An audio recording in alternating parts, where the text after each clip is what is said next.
বন্ধুরা, 1,36,000 civic volunteer মধ্যে দুই একটা সিভিক ভলেন্টিয়ার খারাপ হওয়ার পারে, কিন্তু তামান সিভিক ভলেন্টিয়ারগুলা খারাপ না হয়। একজন সিভিক ভলেন্টিয়ার সারাদিন 8 ঘন্টা ডিউটি করে, তার মাসিক বেতন মাত্র 10,000 টাকা।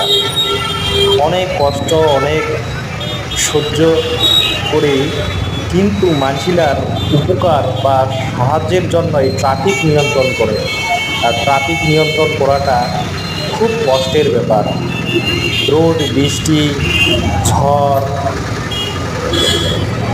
অনেক কষ্ট করিয়া ট্রাফিকটা নিয়ন্ত্রণ করি থাকে।